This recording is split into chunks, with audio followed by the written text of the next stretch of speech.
time to strap in and get ready.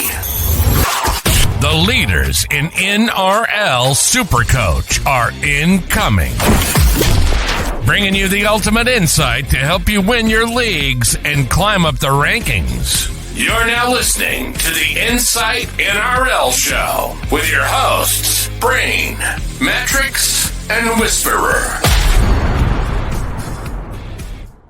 G'day guys, and welcome back to another episode of the Insight NRL Show. Supercoach Brain here on deck to answer all of our subscriber questions. Our Insight Unlimited members, they get to ask any questions every single week, and we hop on here and we answer every single one of those to help them get their teams ready ahead of round 17, a very tricky week. I think we didn't necessarily suspect this week to be probably even harder than last week. I think, last week being a major buy round, but there's a lot of players up in the air after State of Origin last night.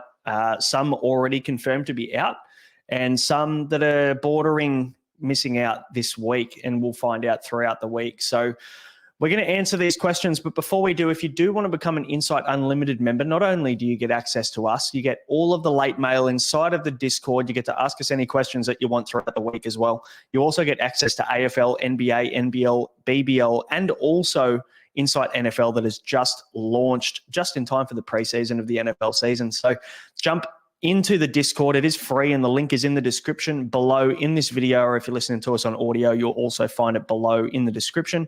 And you can become an Insight Unlimited member today for only $20. That's all it'll cost you, and it'll get you all the way through to the next preseason of the NRL season. So you get Supercoach, NBL, and BBL coming up at the back end of the year as well. So, and also, of course, we've just launched our online store, so it'd be remiss of me not to plug us a little bit. So bear with me for 30 seconds, but it has been a lot of work in the background. So if you want to go and get some Insight gear, you want to rep the brand and support the brand, you can hop into the store. The link is also in the description below there, and you can go and buy yourself some stuff. It is getting a little bit cold. We've got hoodies, we've got these little pullover jumpers, we've got shirts, we've got hats, we've got everything going on there, even stubby holders as well. So I know how many of you legends love to have a tin, love to have a beer. So check your Insight stubby holder. Guys, what we'll do is we'll jump straight into things, put the questions up on the screen as we do every week. So we'll rip into that right now. And to kick us off, we've got Troz with the first question. Now we're asking basically Kai Pearce-Paul or Max Plath to Gus Crichton. He has a front row of May, Fainu, Henry, and Curran, and which to trade up to Haas. So I've got a two-part question here. The first answer, I guess, to get Gus Crichton in, first of all, I don't know whether we need to make that move this week, Troz. I think there's every chance that, unfortunately, Gus Crichton's going to miss this week, just due to the fact that, he had a massive game for New South Wales last night. By the way, go the Blues.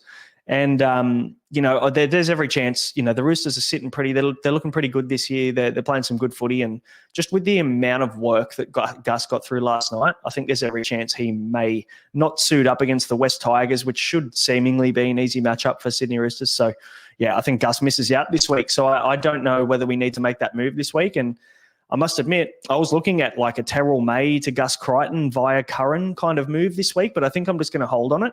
And I'm going to reassess again next week. So I'd probably hold and not bring Gus in this week, Troz, if that's my best advice for you. And with Kai Pearce-Paul and Max Plath both playing round 19, it all depends as well on what your numbers look like if you're an overall player. So that's one thing to consider too. Now, the second part of this question, with the front row of Terrell May, Samuela Fainu, Liam Henry, and Josh Curran, which to trade to get up to Haas. Now, look, for me, when I look at those four players, there is absolutely no need for you to have May, Fainu, Henry, and Haas, or May, Fainu, Curran, and Haas. For me, I'm probably doing Terrell May up to Haas. If you were to ask me out of those four players, Haas and Curran are more than serviceable at front row forward, and Haas and Fainu are more than serviceable at front row forward. Unfortunately, it's kind of like, what are you going to do with the Liam Henry cash? He might even just be worth enough, to be completely honest. So I'd probably do Terrell May, but not this week. I'd do Terrell May in round maybe 20, or even could be next week, round 18. You do Terrell May up to Payne Haas, and you get 1 week of Payne Haas, then Origin. He usually does back up. Obviously it is pending how things go around 19, or sorry, I should say how things go around 20 in game 3 of Origin. But that's my move, mate. Hopefully that helps. Corey A's asking us the next one. Now, thoughts on my trade plans. He's doing Edwards to Sharp. Don't know whether I love that straight off the bat. Smithies to Nicola, yeah, I'm a big fan of that. Obviously, you've got a lot of money in the bank there as well from that Edwards to Sharp move. Do I really love the Edwards to Sharp? Not really, to be honest. I feel like, and I said this on Tuesday, I kind of feel like if you've got two gun fullbacks, if you've got an Edwards and Teddy, if you've got Trell and Teddy, if you've got what I don't know, you put together any kind of combination, even Drinkwater now, I'm kind of leaning towards maybe holding him just purely due to the fact that you've got through that little period where he's not going to play, and you want to maximize players on the field at this time of the year. So yeah, like you're trading Edwards out, who could be a season keeper. He's been fantastic. There maybe will be a little bit of a drop off for Edwards when Cleary comes back, but until then, he's been great. So yeah, for me, I'm not quite sure whether I love doing Edwards to Sharp, but look, that 625K could come in handy in a couple of weeks' time when you're looking to upgrade a couple of these guys, or get Gus Crichton back in, or get Payne Haas in, or get these kind of big guns that we've foregone over the last probably 6 to 8 weeks. Due to the bye period and due to Origin, you're going to need some cash in the bank to get those guys back. So I understand the move. I'm just not overly a huge fan. And there is some news on Fletcher Sharp that I'll probably may as well bring it up now. Word on the street from Barry Toohey, who is relatively close to the side, has said that there is a chance, is the quote, that Kalen Ponga could be back in round 19. Now, when I see the words "there is a chance" that he'll be back, I think I'm still going to take the plunge on Fletcher Sharp. I think for one, we get round 8, we get 17, we get 18. You're going to get 2 price rises regardless, and I think you're probably going to get 150K maybe out of Fletcher Sharp, which gets you up to 350. Not ideal, not a great stepping stone, mind you, but I think even if he does drop out in round 19, you've got 2 price rises and a lot of cash in the bank that you can do a lot of things with in the next 2 weeks, which are pretty important to use. In saying that, also, I think that there's a chance that Fletcher Sharp plays round 19 more than he misses. I'm backing maybe a 70-30 chance that Ponga plays, the 30% being Ponga. Barry Toohey, as fantastic as he is in inside mail when it comes to Newcastle Knights, he hasn't been 100% spot on this year. There are some things that he's missed or got wrong. So, yeah, it's not his gospel, I don't think, this news. And for me, I'm probably going to take a punt on getting Fletcher Sharp in regardless. And then, look, I'll deal with that in round 19 if I have to. But for me, I think you've got to either get him now or forego him altogether, and you'd be really pissed off if Ponga ended up coming back like around 20, 21 or something like that. And you missed out on the opportunity to not only get a number, but make 250K in that period. So, yeah, I think I'm still going to do it. And a little bit of background on Ponga's injury, like that, I think it's a Liz Frank injury or whatever it is, the foot injury that he's had surgery on. There's only one player in the very recent time that we've looked at this injury and tracked the length of injury or length of layoff. And Kalen Ponga, if he comes back in round 19, that'll be exactly 12 weeks. And there's only one player that has come back in less than 12 weeks from this injury, specifically after surgery, and that's Wiremu Greg. And, he must be some sort of specimen to come back that quick, because then you've got a lot of players coming back between 14 to 20 weeks after surgery. It is quite a complicated injury. The foot doesn't get as much blood flow for recovery, and obviously blood flow is required for recovery. So, yeah, that's why it's a tricky one to manage. So, yeah, for me, I'm leaning towards Fletcher Sharp in for round 19, but there is a small chance that Kalen Ponga might be back because that's what the Knights are aiming for. So there's a bit of background on Sharp, because there are a few questions tonight on Sharp. Moving on, we've got I'm a Loser asking, torn on Carraz trade this week for head-to-head. So he's a head-to-head player. Should I value Carraz, Hines and Haas over Mulatalo, Hines, Haas, and one of Nikora and Olakau'atu? I mean, look, I'd probably, my preference out of those two would probably be just get the extra player. Like, if you've got a chance to move Carraz on, like, I don't necessarily love trading Carraz, and it all comes down to how many trades you have left, mate. But yeah, look, for me, I think Mulatalo is going to come into some points in the next probably 2 months for the run home. The Sharks have a bloody good draw coming home. So yeah, for me, that's why I like Nikora, and that's why I got on Nikora a while ago, because I do see that run home being quite advantageous. And same for Ronnie Mulatalo, to be completely honest. I think that he could be a guy we want for the run home too. So yeah, and if you can go and get Nikora and load up on Sharks for that draw, or even Olakau'atu and load up on the Manly draw, they're also in a really good spot for the run home too. So 2 very good sides, Sharks and Manly. You can't really go wrong with either. and both fantastic options. It's just going to come down to, do you need the extra 19 number in Nikora, or can you wait and get Ola Kawatu, or just get him next week when Manly are off the bye and just lock him in for the year? If you can do that, then yeah, that might be the play, mate. Perp for the next one is asking, what's the vibes around Chance Nickel-Klukstad and the Warriors' poor form with SJ dropping out? I've got Teddy fullback 1. Is it worth dropping to Sharp and making a player fullback gun a little bit later? Look, yeah, when you look at Chance Nickel-Klukstad's season, I'll read you through his first 8 scores this year. It's 88, 96, 77, 90. Then he had a 40 against Newcastle at McDonald Jones. I think it was in the wet. And then he scored 72 against the Roosters. He scored 95 against the Panthers. And then he obviously missed round 12 with a HIA from memory. I think it was against the Dolphins. He had the bye in round 13. And then against the Cowboys, he came back and scored 101. Storm 65. And then Gold Coast, he had his lowest game of the year, 36 last week, when a lot of people bought him. So I can understand that's probably where the frustration lies with Chance. But I don't think he's a trade. I mean, we look at the run home for them. They've got the Broncos this week, which isn't ideal, but also the Origin players aren't backing up for the Broncos this week. No Reece Walsh, no Paddy Carrigan, no Payne Haas this week for the Broncos. So they definitely will be a little bit weaker than we would consider them to be if they were full strength. So, the Warriors could actually play some good footy this week.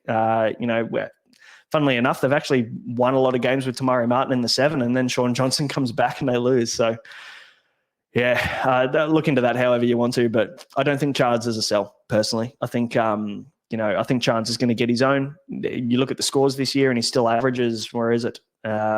He's still got a high score. He's got an average of 76 this year so far.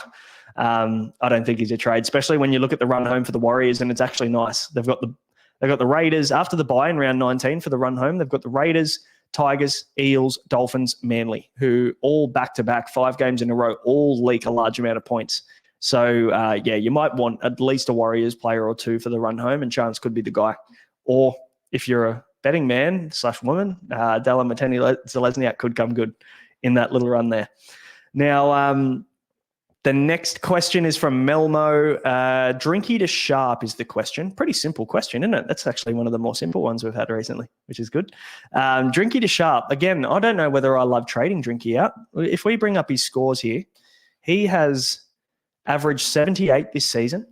He peaked at 900K and hasn't gone below 700 all year, which is very unlike Drinkwater, considering we're used to his base being quite poor. He has a base of 24, which isn't ideal as a fullback, but would I trade him? Look, I mean, the Cowboys aren't looking great. They're playing Penrith this week, and then they have another bye in round 19. But I still don't think I'd trade him, honestly. If you've held him this long, he scored 400s this year. He got 89 against the Raiders in round 15 in the last game that he played. He's been good. And because we've got so many fullback options, it's kind of like, you've got Edwards after Origin. We've got Teddy now. We've got Latrell after Origin and the South draw. We haven't even talked about that. We've got Turbo coming back. We've got Kalen Ponga coming back. Ryan Pappenhausen's injured right now, but hopefully he comes good for the run home. We've got so many options. So I do understand playing fullback roulette. And it's something that I've done this year, is tried to chase the upside or chase the draw with a fullback every 3 or 4 weeks. But you've also got to look at how many trades you have left and decide, is that important? But coming back to Drinky and Sharp, I guess it just depends on who your second fullback is too. If you've got Teddy already, or if you've got another gun fullback already and Drinky is your fullback too, then maybe it's worth freeing up some cash if you've got to chase money and go and get a Nico Hines back in, or you've got to get a Nathan Cleary back in later if you want to do that. You've got to get a Gus Crichton in. You want to get Ola Kawatu. You want to get Payne Haas. There's so many guys we're going to have to pay up for very soon. So if this cash creates that for you, and also you're not really loving the draw for the run home when they've got the Sharks, the Broncos, Storm, they've got Penrith, and they've got a bye left in round 25 as well as Melbourne. It's a tough draw. So I can understand the logic. So if it comes down to, I guess, do you need the cash and how many trades do you have left, Melmo? And if you've got a lot of trades, go nuts. And if you need the cash, it's probably the right move. Now, John O'D has a couple of questions for us. Now, Kai Pearce-Paul to Gus Crichton or Terrell May to Gus Crichton? May is starting and KPP on the bench makes things a little bit tricky. Front row forward is thin with Curran, Finu and Hughes, but 2RF would essentially be done for the season. by making this move by getting Gus Crichton back in. What do you recommend? Now, Kai Pearce-Paul's one that I would just love to answer a little bit closer to game time when we find out if he actually is going to be on the bench or not. Like we've got Dylan Lucas named and also Tyson Frizzell's named on the edge. And with Tyson Frizzell on the edge, he's played through the middle off the bench for the majority of the year. So I think maybe this Kai Pearce-Paul benching could be just purely injury and workload related. I'd be very surprised to see Kai Pearce-Paul still riding the bench in 2 weeks' time. So I think he is, especially because he's playing around 19 and Gus isn't. I think we can wait on Gus Crichton, considering there's every chance he doesn't actually suit up this week as well. There is some pretty strong mail floating around from a decent source that says that he won't be playing, that he won't be backing up, and that was always the plan. So, and with the workload he got through the other night, like I mentioned at the start, I think there's every chance that he does not play this week. So, yeah, you can tackle that one next week, mate, maybe. But, yeah, Kai Pearce-Paul or May, I'm probably holding on to Kai Pearce-Paul personally, and I'm going to move May on because for the run home, May will come off the bench again and he'll play his 40 minutes. For me, that's not enough at that time of the year, personally. If you lock Terrell May in for 55 to 60 minutes every week, he'd be the front row forward too, probably for the year. But yeah, just not happening, unfortunately. The second part of John O'D's question, with Pappy's injury concern this week, so for anybody who missed it, Ryan Pappenhausen has aggravated a heel issue, pulled up with a sore heel after the game last week. So there is a chance he may miss.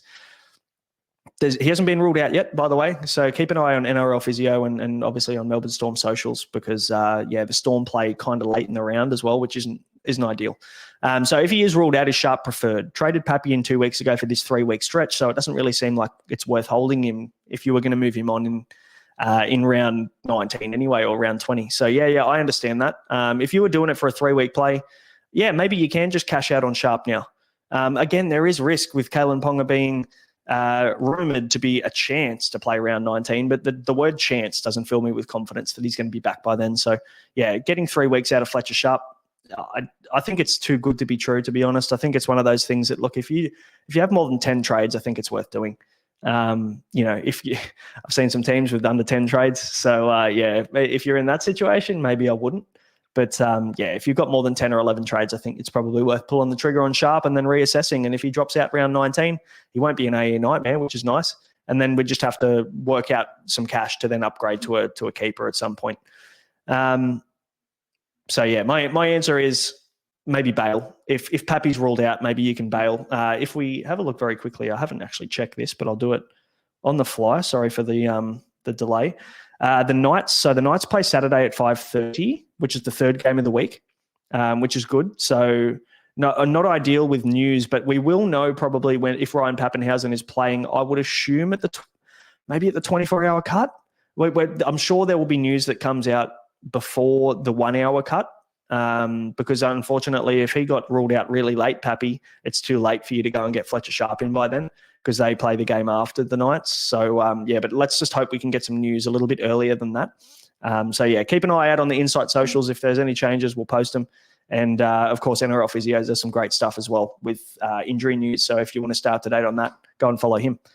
Mr. Callio, does Robson back up or should I play Brendan Hands this week? I'm in the same situation really with Harry Grant, to be honest. Like, he copped a real big blow to the head and got split open and didn't have a very good game, to be fair. And, Reece Robson had a big game as well. He was fantastic for the Blues. If we go back and have a look at the stats from last night, because I didn't actually see the minutes that he played. Did he play 80 minutes? That is the real question. He played 63 minutes. Okay, so look, if he played 80, I'd be a little bit concerned, but he played 63. Obviously, Connor Watson filling in a little bit there at hooker at the back end of the game there, but yeah, I'm tending to lean towards Robson playing, to be honest, over resting. I think Val Holmes will probably rest. I think obviously Gus Crichton will rest, and we're starting to see some other players coming out resting now. So yeah, but I think Robson backs up. And again, if we look at playing Brendan Hands over him, and we look at the schedule, if I bring that up again because I'm doing things on the fly, Eels play at 5:30 against the Knights. And the Cowboys don't play until late. So, yeah, you've got that conundrum where you probably do have to just make a judgment call on whether he backs up. For me, I'm probably just going to back him in that he does. I think Robson backs up. Personally, that's just my opinion. I don't have any fact on that, but the fact he didn't play 80 minutes is positive. Corey A, are we now worried that David Fafita gets picked for Origin 3? Fucking oath we are. Yes, yeah, we absolutely are. I think Billy Slater would have absolute fucking rocks in his head after that performance from Jaden Sewer. They need some go forward. Even Jeremiah Nanai, as much as he did score a try, he was missing in that game. Their edge forwards need to get more involved, I think. I know Queensland didn't have much possession of the ball in the first half, but fuck. I don't understand the thought process behind leaving David Fafita out, saying he didn't reach the heights that he reached last year. Sorry, what? Like, I reckon he's playing better football this year than he did last year, you fucking clown. Like, for me, that makes zero sense whatsoever. And as a Blues fan, I was more than happy to see Jaden Sewer line up over David Fafita, and even picking Brendan Piakura in Origin 1 over David Fafita is an absolute farce. So, yeah, look, I think we are going to miss Fafita in round 19, which, again, makes it a little bit tougher, and I think it will make it a really challenging round. So I reckon keep 3 trades ready for round 19 because you might need all 3 of those ones to make sure you can get a team on the park and get a full 13. So, yeah, don't go burning trades too heavy over the next 2 weeks. Try not to burn too many trades getting guys in for round 19 because, again, we're getting guys in that might end up being picked for Origin. I did it for Gutho last year. Thanks, shout out to Brad Fittler picking Gutho in the fucking Origin 3.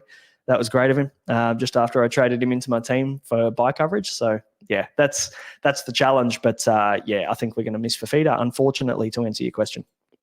Mr. Callio, thinking about Blake Brayley this week, 475K. He's down 104K on the season and a nice little downgrade for Reece Robson. Plays with round 19. The Sharks, we mentioned before, have a nice draw and they're about to hit some form. I don't know whether I'm convinced on Blake Brayley personally. I mean, look, he's been fine. But how many trades do you want to waste at a position where the upside is like 80? His highest score this year is 89, Blake Brayley, and he has only scored 80 twice all year. And then he has scored 4 60s and 2 80s in 14 games. So, I mean, look, if you want to burn a trade there, great. But I just think Reece Robson's a season hold personally. I think he's probably a top 4 hooker this year. Reid Marnie's also been great, and Damien Cook's coming into some good form. But, yeah, are we getting a subpar player just because he's a little bit cheaper? For me, it's a no-go on Blake Brayley, unfortunately. Second last one here, we've got Mally with the news that Ponga could be back in round 19. Is it worth going Hopewadi to Sharp as a stepping stone to a gun like Turbo? Yeah, look, depends how much trades you have, mate. That's a 3-trade move, isn't it? So getting Hopewadi in, then getting Sharp in, then getting Turbo in. You've got to factor that in. That is a 3-trade move. Hopewadi made 190,000, and if he drops out for Turbo, you're going to have to move him on anyway. There's still a little bit up in the air about whether Turbo comes back at centre, but I don't think that's going to happen. I think personally, Turbo will be back at fullback. Hopewadi will drop out of the team as good as he's been. And then, yeah, we've got to back Sharp to get hopefully 2 to 3 weeks of football under his belt. 2 to 3 price rises gets him up to about 450K if all goes well. And, yeah, then you can kind of stepping stone to Turbo, but it's still a big stepping stone. You've got to have a big leap on you. You've got to have 400K potentially to get up to Turbo at that point. So, but I think Hopewadi to Sharp seems pretty safe, at least this week, because I think that money has dried up with Lehigh Hopewadi, unfortunately. And the last question tonight, bit of a shorter one. HZ Parker is asking, he's got 10 trades left right now before trades. With Nick Meaney and Saw Farlongo out, should I just save trades this week and get rid of them later as they won't drop cash? Look, yeah, if you can field a 17 this week, I think I'd hold Meaney and Farlongo personally. Unless maybe there's a way for you to go Farlongo to Sharp, that's fine as well. But there's every chance that Farlongo comes in and replaces Pappenhausen in this game. The news for Pappy is that he has more of a chance of playing than not playing. So take that how you want to take it. But, yeah, for me, I think they're not going to hurt you if they don't play. If Farlongo comes onto the bench as the 14, which has happened recently as well, he's played the utility role for the Storm. So if he comes in the 14 jersey, there might be a reason there, especially if your VC goes large at the start of the week and you're going to cop a really shit AE from him. There might be a reason to go and get Farlongo out for Sharp or something like that if you've got the jewels to play with. But, yeah, for the most part, if they're both not playing, they're not going to hurt you like you've mentioned. They won't drop cash, and you can reassess that next week because both won't play round 19 either. So it might be worth holding on to them so that you've got a trade or you've got a player with a little bit of cash under him to move on to in round 19 when you know certainly that a certain player that you want to bring in is going to play. So it's probably the best play, especially with the fact you've got 10 trades left, mate. I'd probably, yeah, I'd probably hold on trades this week. Neither of those guys are a slam dunk out, because if Pappy gets ruled out for a couple of weeks, Saul-Falongo comes back in and keeps making money and keeps scoring. So, yeah, not ideal, but I'd say hold on, mate. Hold on there. And guys, that'll bring us to the end of the Insight subscriber Q&A. Thanks for watching. Hopefully these answers have helped you with your teams as well. And again, a reminder, if you do want to become an Insight Unlimited member, hop in the Discord. There is an Insight Unlimited little channel there in the general section where it gives you all the information on how you can get involved, how you can pay, and what is included as well, where you get access, Q&A access.